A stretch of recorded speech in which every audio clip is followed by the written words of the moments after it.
ध्येय टीवी के daily MCQ programme में आप सभी का हार्दिक स्वागत है और हम आज 7 सवालों पर चर्चा करेंगे जो प्रीलिम्स के लिहाज से महत्वपूर्ण हैं। तो बात करते हैं आज के पहले सवाल की। वर्ल्ड वाइल्ड लाइफ फाउंडेशन और ग्लोबल टाइगर फोरम ने किस वर्ष तक बाघों की संख्या को 2 गुना करने का लक्ष्य निर्धारित किया है? आपके ऑप्शंस हैं ए 2022, बी 2024, सी 2026 या फिर डी 2028। इसका उत्तर है ए।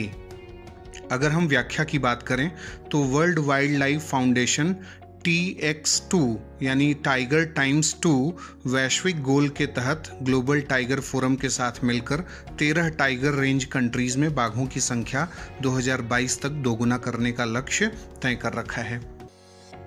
दूसरा सवाल, हाल ही में कोमू नृत्य विलुप्ति के कगार पर होने के चलते सुर्खियों में है। यह नृत्य किस जनजाति और किस राज्य से संबंधित है? आपके ऑप्शंस हैं ए सहरिया जनजाति मध्य प्रदेश, बी डोंगरिया कोंद जनजाति उड़ीसा, सी टोडा जनजाति तमिलनाडु या फिर डी कोया जनजाति आंध्र प्रदेश। इसका उत्तर है डी।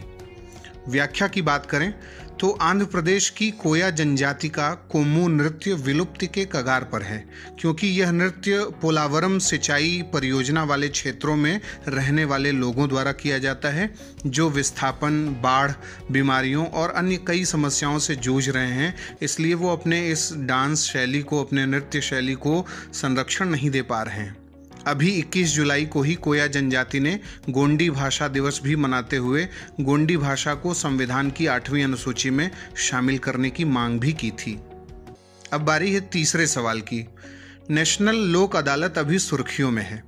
इसके संदर्भ में निम्नलिखित कथनों पर विचार करें। पहला ऑप्शन, इसका गठन विधिक सहायता प्राधिकार अधिनियम यानी लीगल सर्विसेज अथॉरिटी एक्ट 1987 के तहत किया गया है। दूसरा ऑप्शन, लोक अदालतें नेशनल लीगल सर्विसेज अथॉरिटी यानी नालसा के निर्देशन में काम करती हैं। उपरोक्त में से कौन से या कौन सा कथन सत्य है? आपके ऑप्शंस हैं ए केवल 1, बी केवल 2, सी 1 और 2 दोनों या फिर डी न तो 1 न ही 2। इसका उत्तर है सी। व्याख्या की बात करें तो राष्ट्रीय विधिक सेवा प्राधिकरण यानी नालसा नई दिल्ली के निर्देशानुसार ही 10 जुलाई 2021 को नेशनल लोक अदालत का आयोजन किया गया है।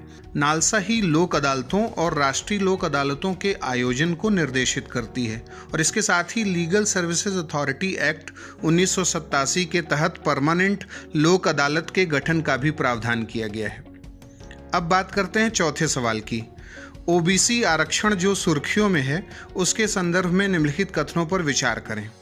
पहला ऑप्शन, भारतीय संविधान के अनुच्छेद 340 में सामाजिक और शैक्षिक रूप से पिछड़े वर्गों के लिए आयोग बनाने का उल्लेख किया गया है। दूसरा ऑप्शन, ऐसे आयोग का गठन संसद में पारित कानून के आधार पर होता है। उपरोक्त में से कौन सा या कौन से कथन सत्य हैं? ए केवल 1, बी केवल 2, सी 1 और 2 दोनों या फिर डी न तो 1 न ही 2।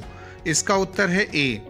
अगर हम व्याख्या की बात करें तो अनुच्छेद 340 के तहत प्रदत्त शक्तियों का प्रयोग करते हुए भारत के राष्ट्रपति के पास ऐसे आयोग की नियुक्ति की शक्ति है और इसी शक्ति का इस्तेमाल कर राष्ट्रपति ने अन्य पिछड़े वर्गों के उपवर्गीकरण यानी ओबीसी सब कैटेगराइजेशन पैनल के परीक्षण के लिए भी एक आयोग की नियुक्ति की थी।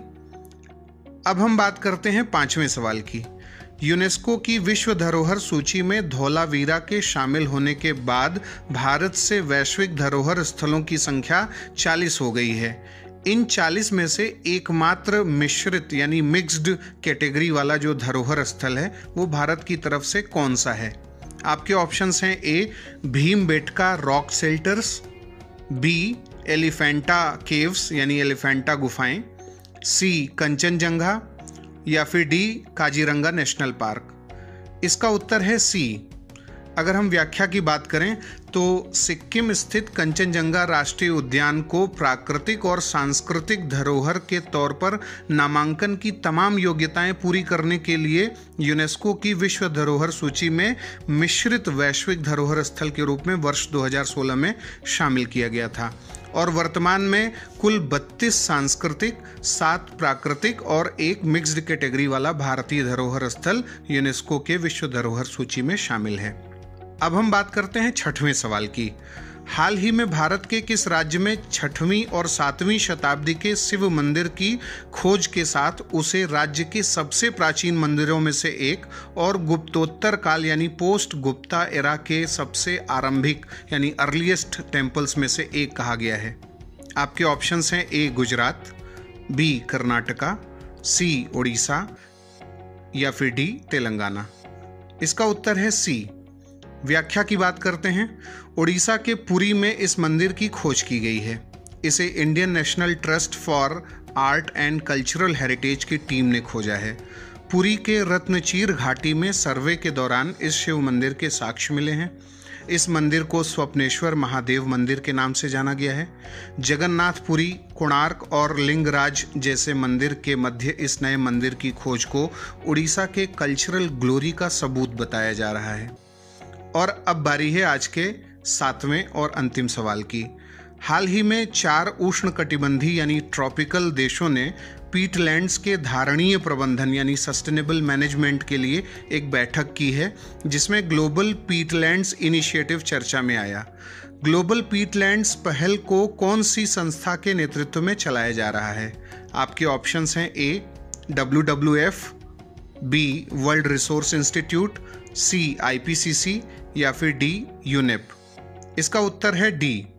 व्याख्या की बात करें तो UNEP global peatlands initiative, international tropical peatland centre और पेरू के पर्यावरण मंत्रालय द्वारा इस बैठक का हाल ही में आयोजन किया गया था और ग्लोबल पीटलैंड्स पहल को यूनेप के नेतृत्व में चलाया जा रहा है। हाल ही में एक रिपोर्ट भी आई थी जिसमें कहा गया था कि पीटलैंड के नष्ट होने के चलते हर साल 826 मिलियन टन कार्बन डाइऑक्साइड का उत्सर्जन हो सकता है। पृथ्वी का 3% हिस्सा पीटलैंड्स हैं, लेकिन ये ग्लोबल कार्बन का 30% स्टोर करते हैं। तो ये था आज का हमारा ये प्रोग्राम। कल हम अपने डेली MCQ प्रोग्राम के साथ पुनः हाजिर होंगे। तब तक के लिए धन्यवाद।